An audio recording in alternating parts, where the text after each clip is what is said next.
Hello everyone, मैं रोशन sir आपका स्वागत करता हूं टॉम के ऑनलाइन क्लास में। आज हम लोग थ्योरी ऑफ मशीन में फर्स्ट यूनिट स्टार्ट करेंगे, जिसमें आज हम लोग इसके बेसिक से चलते हुए इसके पूरे टॉपिक को कवर करेंगे। काफी इंपॉर्टेंट सब्जेक्ट है आपके सेमेस्टर के लिए, साथ ही साथ आपके कॉम्पिटिटिव एग्जाम के लिए।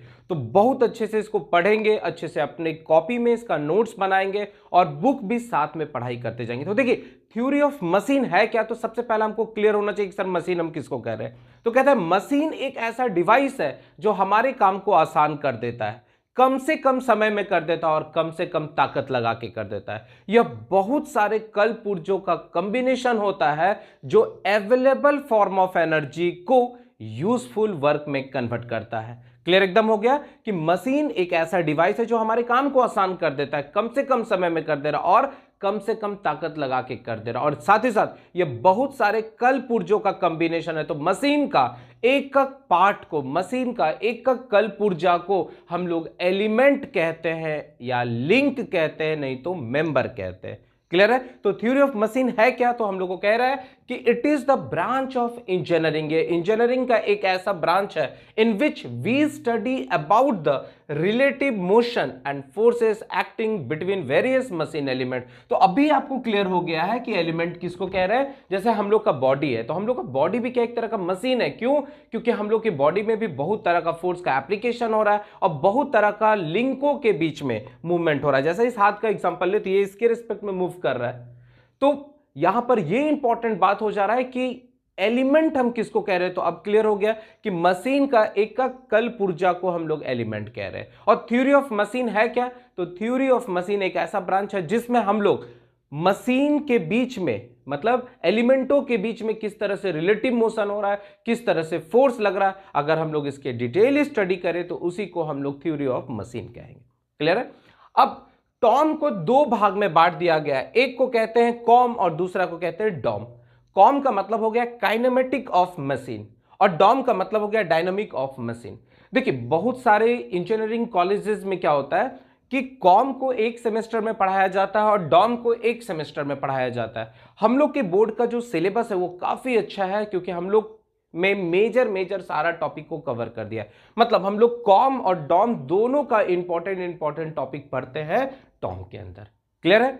बहुत इंटरेस्टिंग सब्जेक्ट है, मजेदार है और खूब ज्यादा इंपॉर्टेंस है इस सब्जेक्ट का आपके सेमेस्टर और कंपटीशन के लिए। इसलिए जरा भी सेमेस्टर को आप खराब नहीं करेंगे, इवन आप किसी भी सब्जेक्ट को खराब नहीं करेंगे। ठीक है। हम इतना आपको पढ़ा देंगे कि आपका बेसिक तो जबरदस्त हो ही जाएगा, साथ ही साथ आपसे कंपटीशन का जितना क्वेश्चन है वो बनने लगेगा। इवन क्लासेस में भी आपको जो जो कंपटीशन एग्जाम में क्वेश्चन आए हुए हैं उसको भी क्लासेस में कराएंगे, जो टॉपिक से रिलेटेड होगा। ठीक है। अब काइनेमेटिक ऑफ मशीन किसको कहते हैं, तो ध्यान दीजिएगा, काइनेमेटिक का मतलब होता है कि एक ऐसा ब्रांच जिसमें हम लोग मोशन के बारे में पढ़ाई करें। मोशन कहने का मतलब है कि डिस्टेंस कैसा है, डिस्प्लेसमेंट किस तरह से हो रहा है, वेलोसिटी कैसा है, एक्सेलरेशन कैसा हो रहा है, लीनियर या एंगुलर एक्सेलरेशन वेलोसिटी क्या हो रहा है, बिना फोर्स को कंसीडर किए हुए। मतलब फोर्स लग रहा है पर फोर्स के बारे में कोई स्टडी मत कीजिए, बस उसके मोशन के बारे में पढ़ाई कीजिए, तो उसको हम लोग काइनेमेटिक कहेंगे। तो क्या कह रहा है, it is the branch of Tom theory of machine which deals with the study, किसमें, इसमें पढ़ क्या रहे हैं, study of relative motion of various machine elements. मतलब मशीन एलिमेंट्स के बीच में किस तरह से रिलेटिव मोशन हो रहा है without consideration of forces acting on it. बिना फोर्स को कंसिडर किए हुए मशीन के डिफरेंट लिंकों के बीच में किस तरह से रिलेटिव मोशन हो रहा है, अगर उसके बारे में हम लोग पढ़ाई करें तो वो सारा का सारा जो है काइनेमेटिक ऑफ मशीन के अंदर आ जाएगा। याद रखना है, it is also called a pure mechanism, very important for objective question. इसको प्योर मैकेनिज्म के नाम से भी जानते हैं। अब ये इंपॉर्टेंट हो जाता है कि सर मैकेनिज्म क्या है, किसको रहे। तो मान लीजिए कोई मशीन जो है 4 मेंबर से मिलकर बना है, 5 मेंबर से मिलकर बना है, नंबर ऑफ मेंबर से मिलकर बना है। तो अभी यहां पर दिमाग में बैठा लेते हैं कि कोई मशीन जो है वह 4 लिंकों से मिलकर बना है, उसमें से किसी एक लिंक को फिक्स कर दे और इसमें हम एक्सटर्नल फोर्स दे, तो इस फोर्स के कारण ये लिंक इधर की ओर मूव करेगा, ये लिंक आगे की ओर जाएगा और ये लिंक, तो इसके बीच में इस तरह से रिलेटिव मोशन हो रहा है। तो मशीन बहुत सारे कल पुर्जों से मिलकर बना हुआ है, उसमें से कोई एक पुर्जा को फिक्स कर दे और बाकी बात जो लिंक है वो उसके रिस्पेक्ट में मूवमेंट करे, तो ऐसे को मैकेनिज्म कहेंगे। क्लियर हो गया? अगर 4 लिंकों से मिलकर कोई मशीन सिस्टम बना हुआ है तो उसको सिंपल मैकेनिज्म कहेंगे, और 4 से ज्यादा लिंक से मिलकर बना हुआ है तो उसको क्या कहेंगे? कंपाउंड मैकेनिज्म कहेंगे। क्लियर एकदम है? चलिए नेक्स्ट आ जाते हैं डॉम, डायनामिक ऑफ मशीन में। जब भी हम लोग डायनामिक ऑफ मशीन का बात करेंगे तो इसमें हमको फोर्स के बारे में पढ़ाई करना है प्लस मोशन के बारे में पढ़ाई करना है। इसका मतलब जहां पर हम लोग मोशन और फोर्स दोनों को साथ में पढ़ाई करेंगे तो उसको हम लोग डायनामिक ऑफ मशीन कहेंगे। तो क्या कह रहा है? It is the branch of theory of machine which deals with the study of forces acting on the various machine element। देखो स्टडी किसका कर रहे हैं? फोर्सेस का कर रहे हैं, ठीक है। Acting on various machine element and also relative motion between them, and also relative motion between them. इसका मतलब कि फोर्स प्लस मोशन दोनों का साथ में पढ़ाई करेंगे तो ये आपका डायनामिक के अंदर आ जाएगा। तो आई होप आपको अब कॉम डॉम टॉम अच्छे से समझ में आ रहा होगा। इसको अपने कॉपी में फटाफट नोट करेंगे और अब हम लोग पढ़ेंगे कि मशीन और स्ट्रक्चर क्या होता है, ठीक है। चलिए अब हम लोग नेक्स्ट आ जाते हैं मशीन और स्ट्रक्चर क्या होता है, इसके डिफिनेशन पार्ट्स को देखते। तो कह रहा है कि it is a device which makes our work easier, faster and by applying less effort. मतलब मशीन एक ऐसा यंत्र है जो हमारे काम को आसान कर देता है, जल्दी कर देता है और कम से कम ताकत लगा के कर देता है। It is a combination of many rigid and resistant bodies. यह बहुत सारे कल पुर्जों का कॉम्बिनेशन है जिसमें कुछ उसका जो मेंबर है, एलिमेंट है, वो रिजिड भी हो सकता है और साथ ही साथ रेसिस्टेंट बॉडीज हो सकता है। रेसिस्टेंट बॉडीज कहने का मतलब है कि फोर्स लग रहा है, उस फोर्स को वो आसानी से रेसिस्ट कर पा रहा है। मान लीजिए अगर किसी तरह का कोई चेंजिंग भी उसमें होता है तो वापस जैसे वो मोशन फोर्स को ट्रांसमिट करता है तो वापस अपने ओरिजिनल शेप में आ जाता है। तो वो भी बॉडी किसके अंदर आ गया? रेसिस्टेंट बॉडीज के अंदर आ गया। Whose relative motion are constraint, very very important, जिसका रिलेटिव मोशन क्या है?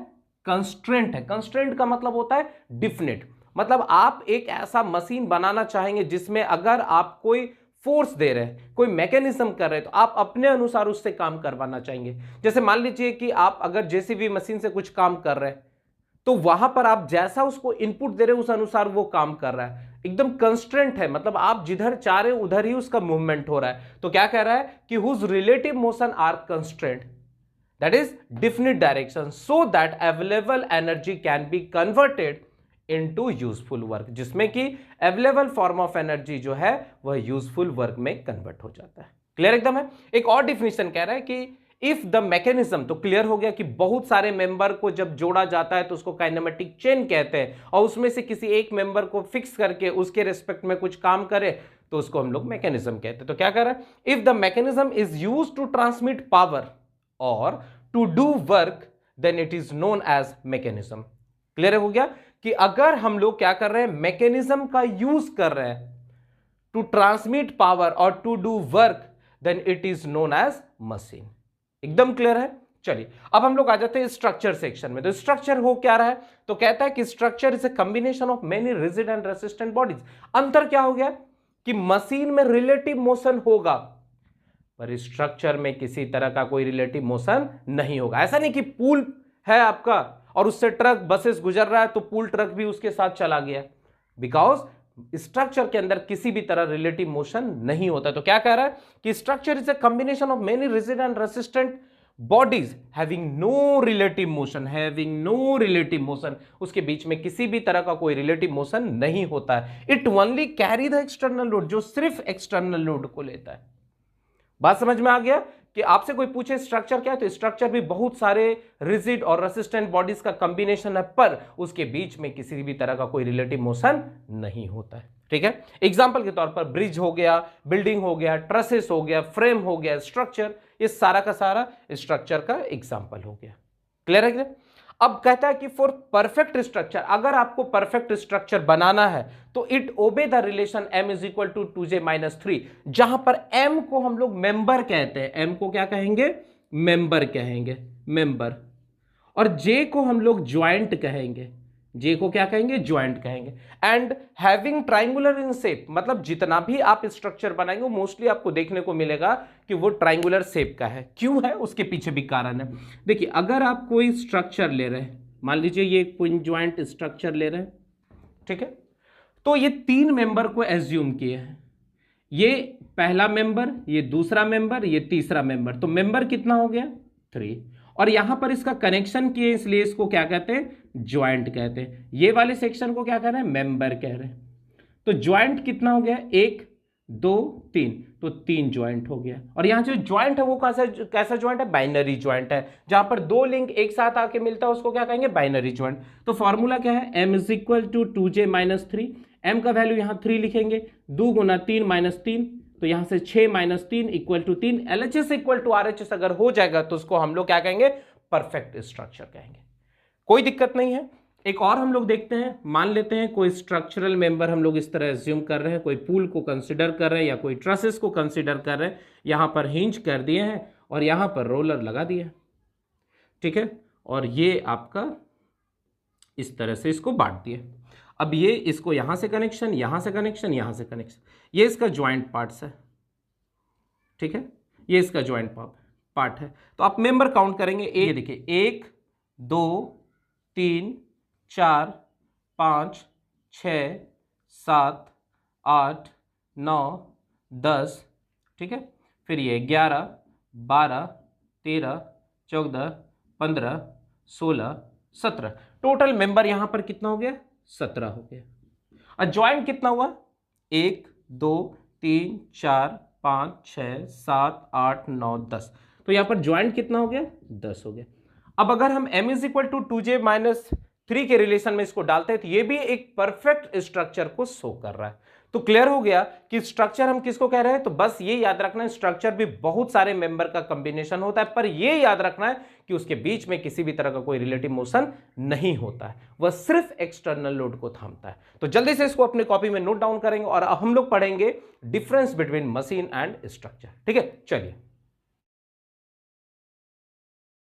चलिए अब हम लोग लास्ट आ जाते हैं, डिफरेंस बिटवीन मशीन और स्ट्रक्चर क्या होता है। तो हम लोग पहले ही जानते हैं कि मशीन में अलग अलग मेंबर के बीच में डिफरेंट रिलेटिव मोशन होता है, पर जब हम स्ट्रक्चर के बारे में बात करते हैं तो मेंबर के बीच में कोई भी रिलेटिव मोशन नहीं होता है। तो क्या लिखेंगे, there is a relative motion between its member, मतलब मेंबर के बीच में एक रिलेटिव मोशन होता है, ठीक है। यहां पर क्या आ जाएंगे, there is no relative motion between its member, member के बीच में किसी भी तरह का कोई रिलेटिव मोशन नहीं होता है। दूसरा क्या कर रहा है, a machine transfer the available form of energy into useful work, machine क्या करता है, जो भी फॉर्म ऑफ एनर्जी अवेलेबल है उससे वह यूजफुल वर्क में कन्वर्ट कर देता है। पर जब स्ट्रक्चर का बात करते हैं तो it does not convert the available energy into work.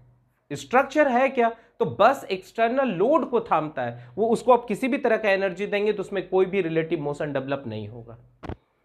तीसरा क्या कर रहा है, the link of A machine can transfer motion and forces, मतलब मशीन का जितना सारा मेंबर है वो दोनों चीज ट्रांसफर करेगा, मोशन को भी और फोर्स को। पर जब स्ट्रक्चर का मेंबर का बात करेंगे तो the member of structure only carry the load, वो सिर्फ लोड को थामेगा। आप जितना भी स्ट्रक्चर ले लेंगे, बिल्डिंग ले लीजिए, पूल ले लीजिए, आप कोई भी ट्रसेस सेक्शन ले लीजिए, वो क्या कर रहा है, फाइनली सिर्फ लोड को थाम रहा है। तो याद रखना है कि स्ट्रक्चर का जितना सारा मेंबर है वो सिर्फ लोड को थामेगा, पर मशीन का जितना सारा मेंबर है वह फोर्स और मोशन दोनों को ट्रांसमिट करेगा। फाइनली इसके एग्जांपल पर आ जाएंगे। एग्जांपल में मशीन में लिफ्ट मशीन डाल देंगे, कार डाल देंगे, लिफ्ट डाल देंगे, टरबाइन डाल देंगे, एक्सेट्रा, ठीक है। और स्ट्रक्चर में आ जाएंगे तो ब्रिज हो जाएगा, रूफ ट्रस हो जाएगा, बिल्डिंग हो जाएगा, ये सारा का सारा स्ट्रक्चर है। तो आई होप आज आपको पूरे लेक्चर में सारे कंटेंट अच्छे से समझ में आए होंगे। इसको अच्छे से कॉपी में नोट डाउन करते जाइए। देखिए जैसे जैसे आपका लेक्चर आएगा पहला काम यही करना है कि उसको अच्छे से कॉपी में नोट डाउन करना है और बार बार उसको रिवीजन करते हुए जाना है, और हम पूरा कोशिश करेंगे कि आपके हर एक टॉपिक को अच्छे से क्लियर करते हुए जाए, ठीक है। तब तक आप लोग मन लगा के पढ़ते रहिए, ठीक है। Thank you.